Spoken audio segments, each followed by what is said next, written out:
This is part 2 of Unit 11. Again, we're talking about the 1920s, or often called the Roaring 20s. And what I want to talk about starting off here now is some changes in American culture. Okay? What are people reading? What are people listening to? What are people doing in their free time? This is kind of what I mean with culture. Now, the big change is radio comes on the scene. And again, it's primarily going to be in the urban cities right away. A lot of the farmers don't have electricity yet in some of the parts of the country, but radio becomes the big entertainment device of the era. Maybe you've seen the show A Christmas Story, the one with the kid with the Red Ryder BB gun. You remember how important the radio is to him. People had their favorite shows, okay? And the shows range from news to singing and comedy to suspense and things like that. You might remember just recently they made a movie called The Green Hornet. Well, that was a radio show originally. In fact, here's a little piece of trivia. Maybe you've heard of As the World Churns. Well, that show actually started on the radio and it's still on TV today. And so radio becomes big for people. It's what people do. What radio does for people is it gives them same-day news and information. Now you can actually listen to the president as he's speaking, not listen to or read a newspaper account the next day. You can listen to baseball games or boxing matches or whatever sporting events or whatever's happening. You can experience it live as it's happening. And that's really appealing to people. That's new and that's different. They've never had that before, unless you're, of course, lucky enough to be in the crowd when something happens. But now I can be far, far away and I can experience as things go. And the same-day news is really important too, because you can stay current with what's going on. You don't have to get secondhand, or even, you know, some newspapers at the time were only weekly, so you would only find out, you know, every week, and by then something else could change about it. And so this was a phenomenon that really swept the country. And I'll show you what this is like. These programs are like. We usually listen to one or part of one of these radio shows in class to kind of give you an idea how it is. The other big entertainment of the 1920s is movies start out. Edison actually invented movies. We always think of Edison with just a light bulb, but he invented so many things, and movies being one of them. Okay? And this was probably the most popular form of entertainment of all, because it was so unique. It allowed you to do lots of different things. And of course the movies originally were silent, okay? But that'll change, of course. But originally the movies are silent. But what made movies so popular is because people could see things that they couldn't see before. For example, the pyramids of Egypt, or things in Europe, things that you would never ever get to see because you could never afford to go or have the opportunity to go see them in person. Only the wealthy could do that. Now they could bring it home to you. And of course, radio has its limitations because you can't see things, you can't experience things, so they could tell different types of stories and more in-depth stories, more whimsical kind of things with movies as well. And movies was just something so new. That's really what made it very, very popular. Now, the first movie with sound, or what was often called a talkie, was called The Jazz Singer, written by Al Jolson. And this was just the first movie with sound. The first movies, as you kind of experienced a little bit when we watch Modern Times, or part of it, they would just have words up on the screen to tell you what's going on. Otherwise, you had to figure it out. And they would have music playing, and then as the action got faster, then so would the music. Well, now you still have that, but you could actually see the people, or hear the people talking, and have it more true as well. And movies really took off after that. Here's a movie that you really need to know. It's called The Birth of a Nation. It comes out during the 1920s, and this is a story about the Civil War. And what it does is it glorifies the KKK and how they come in after the war as part of those Redeemer groups, and trying to restore order and decent society in the South. And it shows, this movie shows the KKK to be heroes. And lots of people saw this, especially in the South, and it helped to spur a surge or growth in the KKK membership. Now, during the 1920s, there is a surge in membership for lots of reasons, one of them being there's still lots of new immigrants here. There's still the fear of communism from the Red Scare that we learned about that caused people to be fearful of different people. But this movie by D.W. Griffith called The Birth of a Nation really causes people to see the KKK as heroes, defenders of America, and that causes people too. People are still pretty patriotic because this is, you know, after World War I. And so that's part of it as well. And this is a movie, especially if you're taking the AP test, you need to be familiar with. Now, as I said just a little bit ago, nativism is going to grow again. And you remember that from before. Nativism is the idea that America is just for native-born people or people born here. Remember that clip I showed you from Gangs of New York where they're throwing rocks at people and yell at them as they come off the boat? Well, that's nativism. And again, that really grows at this time because there's a fear of foreigners, or what's sometimes called xenophobia, fear of people that are very different. And again, there had been many of those people coming in the early 1900s, and now with communism taking over in Russia, people were really afraid of these people. They thought they had a secret agenda, that they were going to destroy America.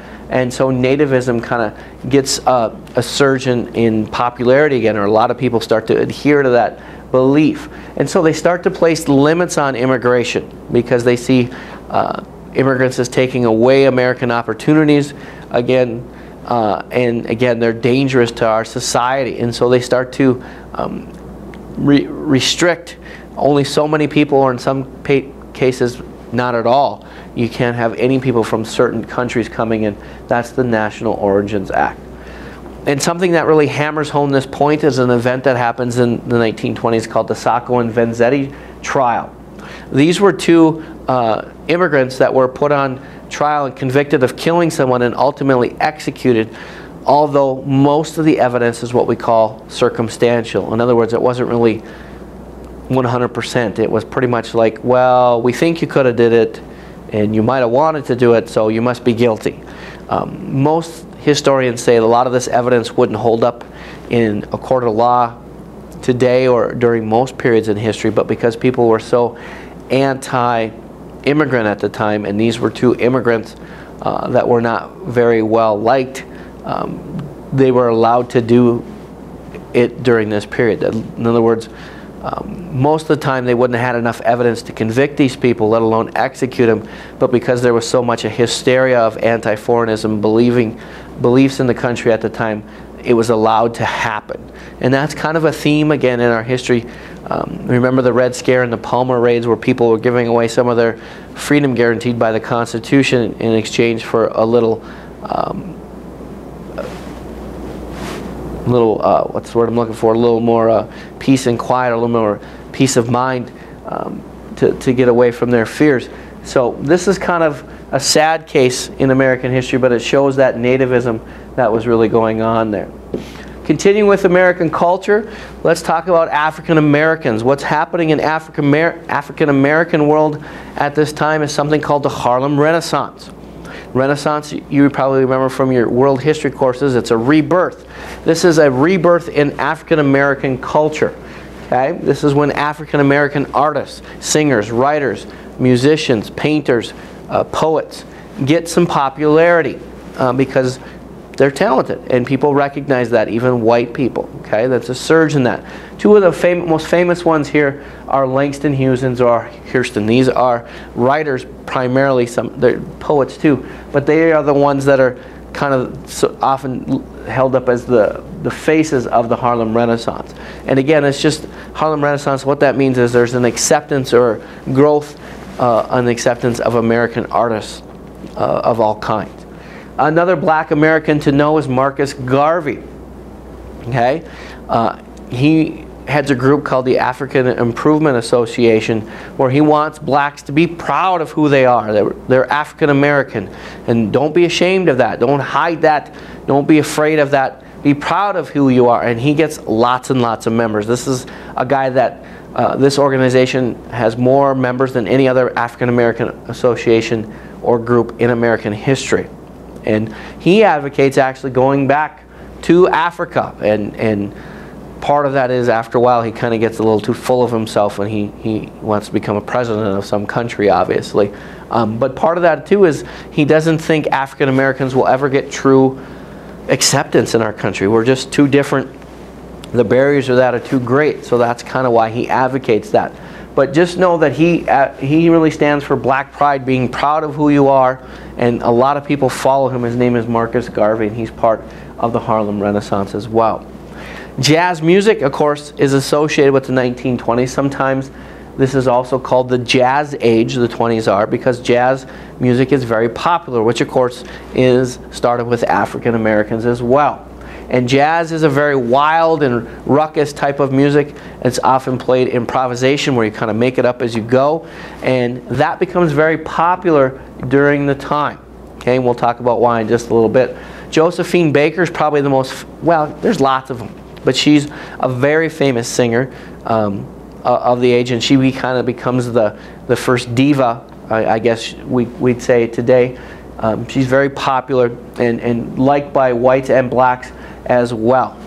Now, jazz is very popular because it's rebellious. Many people think jazz music is the devil's music. Jazz music is too primitive, too sexual, and it's corrupting America's youth, just like you hear about hip-hop today, or rap, or some people in my days it was heavy metal music and those kinds of things, or in the 50s it's rock and roll. But kids liked it because it was rebellious. And jazz became very popular also because of the radio, because now you have radio stations powerful enough where they can broadcast through large parts of the country. And so something that might have been a local thing now gets exposed to other parts because we have radio broadcasting it into other parts of the country. So jazz, which starts in the deep south by New Orleans, obviously, gets exposure in other parts of the country, and other people pick it up, and it becomes very, very popular, even by white people. White people like this music extremely well, and that causes white musicians to start to play jazz too, and it becomes a phenomenon. And that's why this is sometimes called the age of jazz, because it's popular with not just blacks, but everybody except those fundamentalists, again, are the older crowd. Other changes in culture, pop culture here, are some of the most famous American writers that you've probably heard of are writing at this time. What I have here on the board, literature giants. These guys are often called the Lost Generation. The Lost Generation is a term referring to them because their writings are often filled with people that say America have lost our way. So when you see the term Lost Generation, know that's talking about the 20s, and it's writers that are saying America has lost its moral compass, that we're too focused on material goods, we're too focused on wealth and power and things like that, and we've lost what's really important, relationships and things like that, loving people and your family, those small things in life. So some very famous American writers come out at this time. There's a name given to many of them called the Lost Generation, because they're writing about how America is kind of going down a wrong path, and that's why they're lost, obviously. Some of these guys, I'm sure you've heard of: Ernest Hemingway, F. Scott Fitzgerald, Sinclair Lewis. There are many, many others. Okay, many, many others. And what was happening to a lot of these guys is they themselves were lost. Like Ernest Hemingway was lost. If you read Hemingway's books, a lot of them talk about, I wish I could go back in time and do it differently kind of things. And that's kind of what was happening to him when he was writing. He was kind of an alcoholic, and he eventually drank himself to death. And part of this idea of the Lost Generation is there was a lot of people committing suicide, a lot of young people, because they were living in the moment. They were burning so brightly and they burned themselves out because they just felt so empty inside. And the Lost Generation particularly refers to these artists, these writers that were kind of writing this. A lot of them were committing suicide. And again, here are some of the most famous ones. And the last thing here is that these guys are writing about conformity, which is everybody has to think the same thing, everybody has to dress the same way, everybody has to act alike. And the materialism of the 1920s and how America has kind of lost its way or its moral compass, or as I have here on the board, it's lost its soul.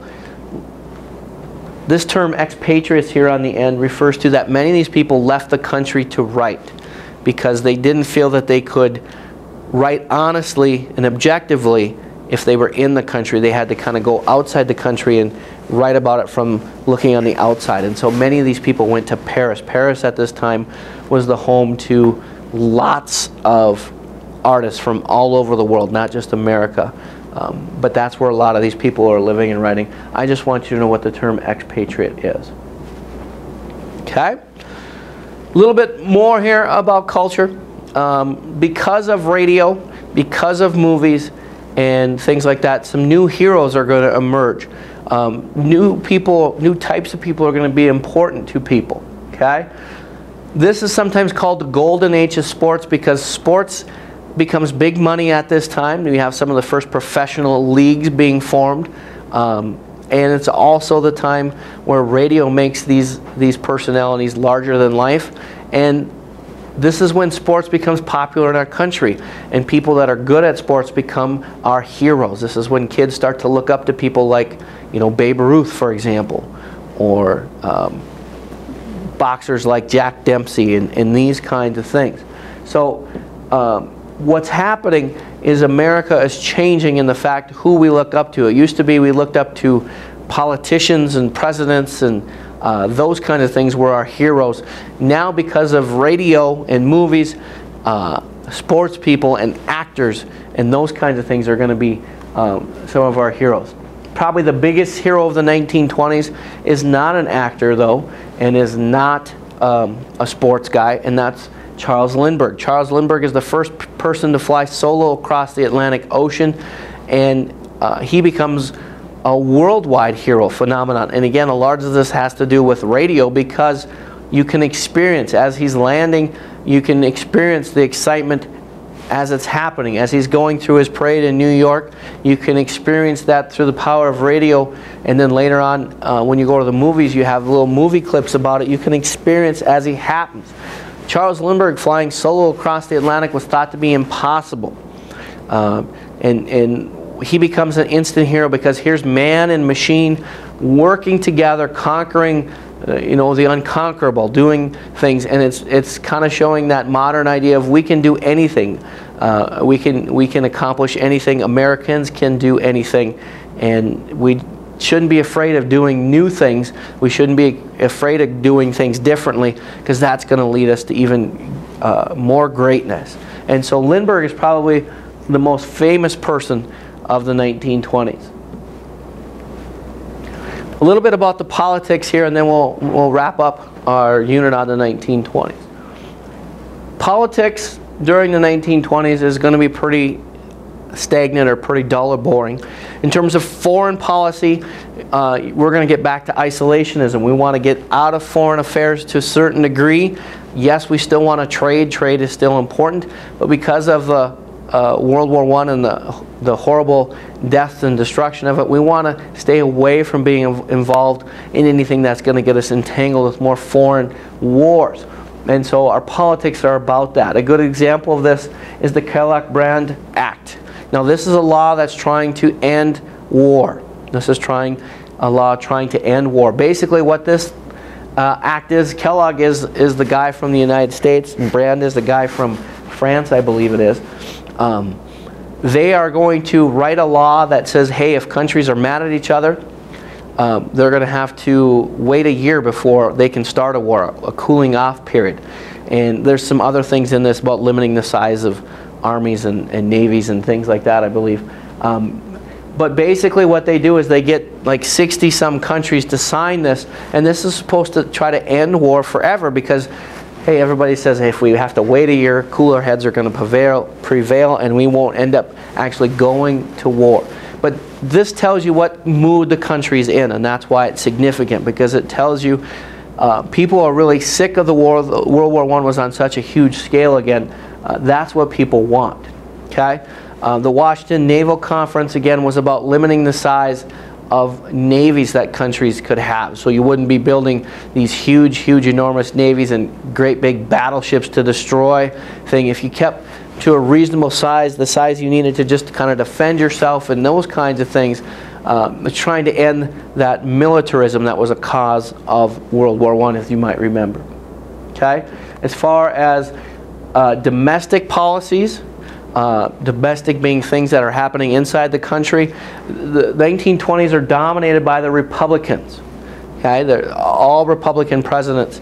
And these people are going to basically kind of take a hands-off approach to government, let businesses kind of do whatever they want, so that businesses get bigger and America gets wealthy. And they're very pro-business, and because of that, they're also going to be very much anti-tax, because they want the wealthy to spend their money, because wealthy people usually spend their money to make more money, which means starting new businesses, factories, which they think is good for the country. So just kind of know during the 1920s, that's a big picture thing. We're always talking about that in AP US.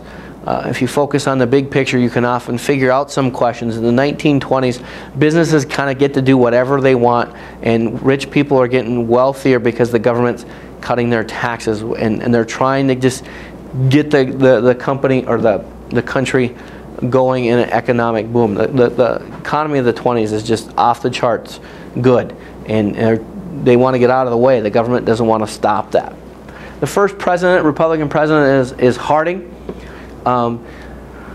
When he gets elected, he promises a return to normalcy. What that means is, hey, all the stuff from World War I, the sacrifices, the having to do without, and the hardships, we want to get away from it. We want to get back to what life was like before the 20s. Very much fundamentalism. Okay, that's kind of what we're referring to. The thing you might need to know most about Harding is a huge presidential scandal called the Teapot Dome scandal.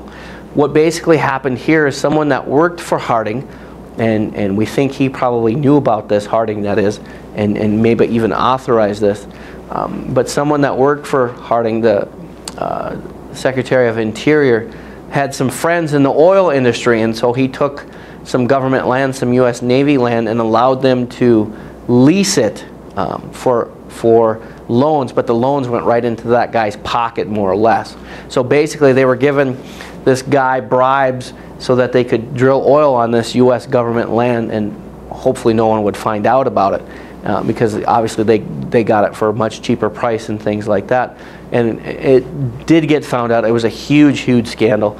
And Harding, I can't remember if he had a stroke or a heart attack, but died before he could really be implicated. But historians are fairly certain he had a pretty good idea of what was going on. But it was a big scandal, one of the biggest ever to involve a president, and it might have brought him down if he hadn't gotten sick. Okay, so those are the two things to know about Harding.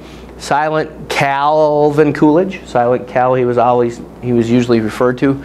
He's another Republican of the 1920s. His famous quote is, "The business of America is business."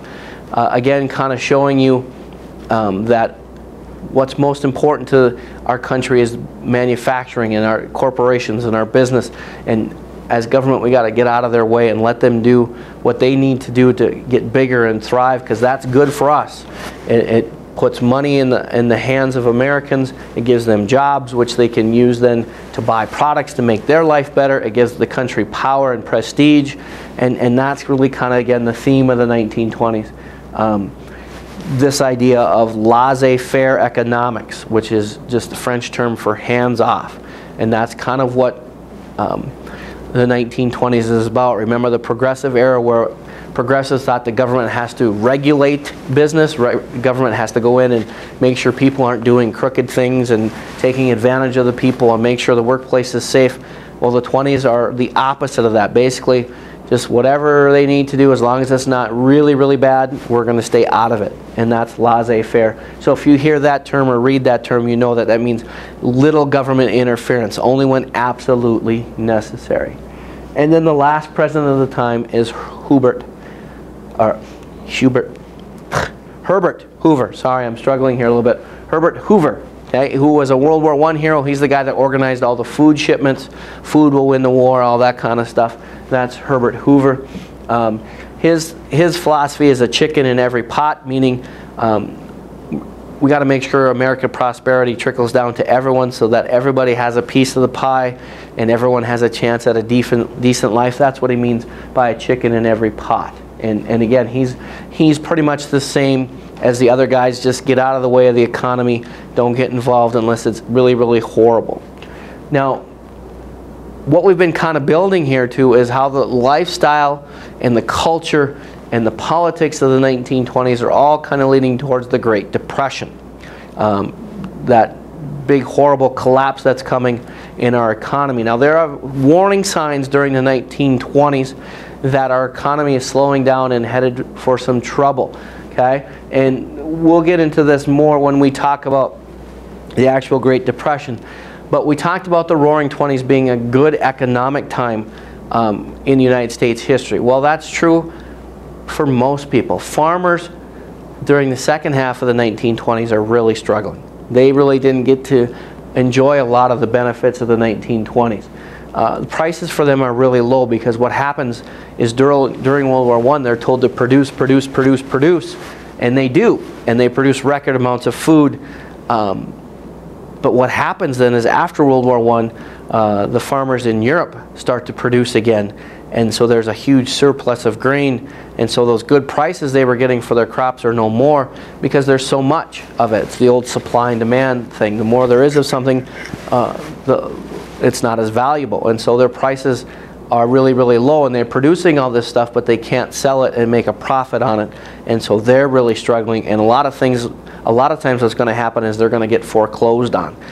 They're not going to be able to keep up with their loan payments, and the banks are going to come in, and so farmers are especially really hit hard, and that's one of the biggest warning signs that there's trouble on the horizon.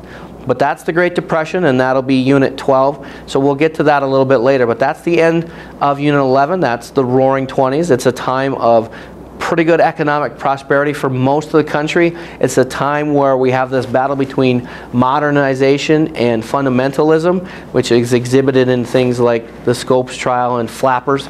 And it's also the era of Prohibition, which is that noble experiment where they try to correct American behavior, and it backfires and actually makes things a lot worse. So that's the end of the Roaring '20s and Unit 11. More information in class.